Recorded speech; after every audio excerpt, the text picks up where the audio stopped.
नमस्कार सर्वांना. आपण आज 70वा श्लोक बघणार आहोत मनाच्या श्लोकातला. पहिल्यांदा नेहमीप्रमाणे श्लोक बघूयात. सदा राम नामे पदा पूर्ण कामे, कदा बांधिजे ना पदा नित्य नेमे, मदालस्य हा सर्व सोडो निध्यावा, प्रभाते मनी राम चिंतित जावा. जय जय रघुवीर समर्थ. प्रत्येक आता जो आपले श्लोक आहेत खालच्या काही, त्याच्यामध्ये प्रत्येक वेळेला आपला प्रभाते मनी राम चिंतित जावा हे येणार आहे. बरोबर आहे ना. प्रभातची वेळ कशी असते आपल्याला सकाळी, आणि त्यावेळेला देवाचं जर नाव आपल्या मुखामध्ये आलं तर किती भाग्यवान ठरू आपण. आणि समर्थांना ह्या श्लोकात काय सांगायचं आहे तेही आपण आज पाहूयात. सदा रामनामे त्यांनी सांगितले की सदा रामनामे या शब्दात दोन अर्थ दडलेले आहेत. पहिला आहे की मनातील इच्छा सर्व पूर्ण व्हाव्यात म्हणून रामनाम व्हा. बरोबर आहे ना. पहिल्यांदा आपल्या जीवनामध्ये आपण मागे बघितलं की पहिली कल्पना येते, मग वासना येतात, मग विषय येतात. हे सगळं येता येता येता येता मग आपल्याला रामनामाचं सुचतं. तेव्हा आपल्याला सगळं हे कशा करता करतो आपण, ते इच्छा पूर्ण व्हाव्यात ना. कोणतीही गोष्ट करताना माणसाला वाटते की माझ्या सगळ्या इच्छा पूर्ण व्हाव्यात, नाही का. आणि म्हणून त्यासाठी रामनाम घ्यायचं. ते ही एक गोष्ट झाली. आणि दुसरी त्यांनी सांगितली की आता ते झाल्यानंतर पुढची पायरी चढायला पाहिजे ना. म्हणून निष्काम ज्या वेळेला भावना होईल आपली, आता भगवंता मला काहीही नको, तू दिलेला आहेस त्यात माझं समाधान आहे, यथा योग्यम तथा कुरु, जे तू करशील तेच आता मला मान्य आहे, अशी जी भावना असते, अशा सर्व इच्छा पूर्ण झाल्यानंतर निष्काम भावनेची भावना निर्माण होते. आणि मग रामनाम घ्यायचं. आणि भगवंताला अर्थात हे जास्तच आवडतं की निष्काम भावनेने नाव घेतलेलं. नंतर पुढे सांगतात ते की भगवंताला अर्थात सकाम भक्त आवडत नाही, त्याज्य आहे. म्हणजे जास्त कोणतं आवडतो तर रामांना निष्काम भक्त आवडतो. म्हणजेच सकामता भक्ती ठीक आहे, पण केव्हा तरी विषय वासना गळून पडायला पाहिजेत की नाही. आपल्या जर विषय वासना गळून पडतच नाहीत, सकामेतच आपले विषय आपले प्रधान असतात. आणि म्हणून भगवंत गौण असतो त्यावेळेला. ज्यावेळेस सकाम भक्ती करतो आपण त्यावेळेला भगवंत त्याच्यात नसतो आणि विषय प्रधान असतात. आणि म्हणून भगवंत त्याच्यात आपल्याला गौण असतो असं समजतात ते. आणि म्हणून भगवंताच्या प्रेमासाठी काहीतरी, भगवंताच्या प्रेमाशिवाय आता मला दुसरं काहीही नको, अशी भावना निर्माण व्हायला हवी. आणि म्हणून भक्ताला काय द्यायचे काय नाही द्यायचे हे भगवंताला कळतं, नाही का. भगवंताला ह्या गोष्टी चांगल्या समजतात. जो कोणत्या भावनेने कोणत्या हेतूने आपली भक्ती करतो आहे त्या भावनेतनं भगवंत त्याला तसं फळ देतो, त्याची इच्छा पूर्ण करतो. हा त्या रामनामाचा परिणाम आहे.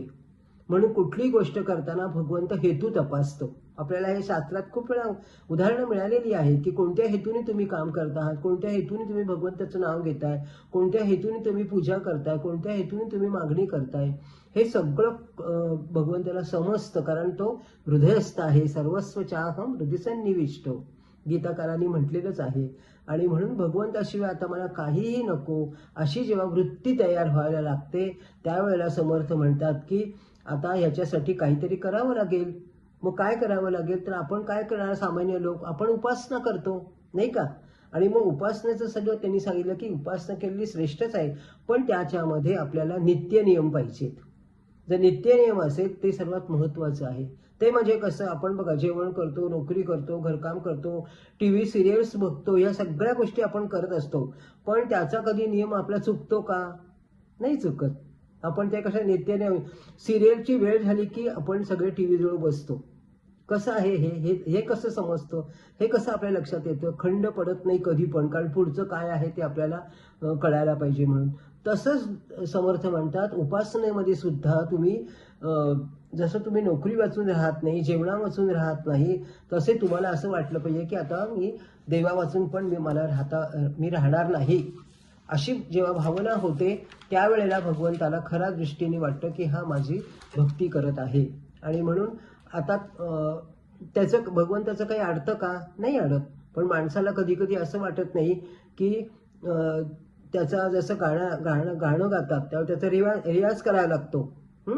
आणि खेळाडूंना पण त्यांचा रियाज करावा लागतो, त्यांना काही त्याच्याशिवाय येत नाही. तेव्हा नित्य नियम जसं त्यांचं असतं की ते रियाज करण्याकरता नियमाने करतात आणि मग पूर्ण आपला खेळ किंवा पूर्ण आपला रियाज केल्यानंतर जो काही कार्यक्रम असेल तो करत असतात. तसंच समर्थ म्हणतात भक्ती मार्गामध्ये सुद्धा नित्यनियम चालू ठेवायला पाहिजे. उपासनेला सुद्धा नित्यनियम पाहिजे. म्हणून कुंती मातेने सांगितलं होतं की भगवंताची आठवण सतत यायला केव्हा येते, त्या दुःखामध्ये येते. म्हणून संकट दुःख हे सगळे आपल्याला येणारच. त्याचा फायदा संकट हे कधी आपल्याला, परंतु रामनाम घेतलं किंवा भगवंताचं नामाचं चिंतन केलं तर त्याच्यामध्ये आपली संकट आपल्याला बाधणार नाहीत. संकट येणारच, पडलो तर थोडं लागणारच, परंतु ते कसं आहे, रामनाम घेत असल्या कारणाने ते लागणार, पण ते कसं बाधणार नाही, खूप त्रासदायक होणार नाही, याचा अर्थ असं सांगतात समर्थ. म्हणून तुमचा पाहण्याचा दृष्टिकोन, भगवंताकडे पाहण्याचा दृष्टिकोन जर तुमचा बदलला तर तुम्हाला संकट येण्यापासून आली तरी काही त्याचं वाटणार नाही. संकटाने तुम्ही त्याच्यात संकटात आहात असं तुम्हाला कधी जाणवणार सुद्धा नाही. कारण भगवंत ती कमी प्रमाणात करतो, कारण नाम घेणाऱ्यांचं ही सर्व सोय भगवंताने करून ठेवलेली आहे. म्हणून कुंती मातेने मुद्दामून दुःख मागून घेतले होते. म्हणून समर्थ म्हणतात की संत ज्ञानेश्वर, तुकाराम यांच्या जीवनात काही कमी संकट होती का? कितीतरी संकट त्यांच्या जीवनात होती, परंतु उपासनेच्या संकटात तो स्थिर चित्ती राहण्याचा अभ्यास त्यांनी केलेला होता. मन स्थिर राहिलं पाहिजे, चित्त एका जागेवर राहिलं पाहिजे. म्हणून मागील श्लोकामध्ये त्यांनी सांगितलं होतं की अनाचार आणि हेवा हे साधन मार्गामध्ये अडथळे आणतात. बरोबर आहे ना? डोक्यामध्ये अनाचार म्हणजे डोक्यात अनेक गोंधळ निर्माण होतो आपल्या, आणि त्या गोंधळामध्ये काय होतं, आपल्या किती गोष्टींचा हेवा आपल्याकडनं होतो. इतका गोंधळ होतो डोक्यामध्ये आपल्या की आपल्यालाच काही सुचत नाही. अशी अडथळे निर्माण होतात. हे करू का ते करू, ते करू का हे करू, यांना नमस्कार करू का त्यांना नमस्कार करू, यांचं व्रत करू का त्यांचं व्रत करू, ह्या सगळ्या गोष्टींमध्ये आणि आपल्या मनात मग दुःख वाढत जातं. म्हणून ईश्वर चिंतन हे सर्वश्रेष्ठ चिंतन कसं सांगितलेलं आहे, तर आता आषाढ महिना चालू झालाय कालपासनं, आणि त्या आषाढ महिन्यामध्ये 4 चातुर्मासामध्ये आपल्याला एक नियम करायचा आहे. तो नियम म्हणजे व्रत घेतल्यासारखं असतं, आणि तो नियम कुठलाही असो पण तो सातत्याने नियमाने झाला पाहिजे. त्या वेळेला त्याच क्षणी तिथे आपल्याला तो जो संकल्प केलेला आहे, जो मनात आपण ठरवला आहे देवाच्या विषयी, काय कोणी लक्ष्मीची पावलं काढायचे देवापुढे ठरवले असतील, कोणी स्वस्तिक काढायचं ठरवलं असेल, कोणी जप ठरवलं असेल, कोणी रामनाम घ्यायचं ठरवलं असेल, इतक्या वेळा लिहून काढायचं ठरवलं असेल, कोणी ज्ञानेश्वरी वाचायचं ठरवलं असेल, कोणी 15 वाद्य नियमित म्हणून असं ठरवलं असेल की आता पाठ करू आपल्या 4 महिन्यामध्ये. अनेक संकल्प असे आहेत की ते आपल्याला देवाजवळ नेणारे आहेत, आणि ते उपासनेमध्ये येतात. म्हणून उपासनेची तीव्रता वाढली पाहिजे, त्याचं स्थिरत्व वाढलं पाहिजे, नित्य नियम टिकण्यासाठी ह्या गोष्टी आहेत. म्हणून आळस झटकून आपल्याला आपल्या काही येणाऱ्या गोष्टींचा त्याग करून ह्या गोष्टी चातुर्मासामध्ये करायच्या आहेत. आणि म्हणून असं म्हणतात की आषाढ आता देवशैनीची एकादशी, त्या एकादशी दिवशी भगवंत योगनिद्रेमध्ये गेलेले आहेत, आणि मग त्यांनी आपल्याला आपल्या कर्तृत्वाला वाव मिळावा म्हणून भगवंतांनी सांगितलं की तुम्ही तुमचं कर्तृत्व आता करत राहा, आणि ते योगनिद्रेतनं जेव्हा जागे होतील त्यावेळेला आपलं कर्तृत्व तुम्हीच केलेलं आहे असं म्हणतील ते. आणि मी तर झोपलो होतो, मी तर योगनिद्रेत होतो म्हणून करतात भगवंतच, पण आपल्याला मोठं हे करून देतात, श्रेय देतात. आणि म्हणून नित्य नियमाने जे करू आपण ते समर्थ म्हणतात तेच योग्य आहे, आणि तसंच करण्याचा आपण प्रयत्न करूयात.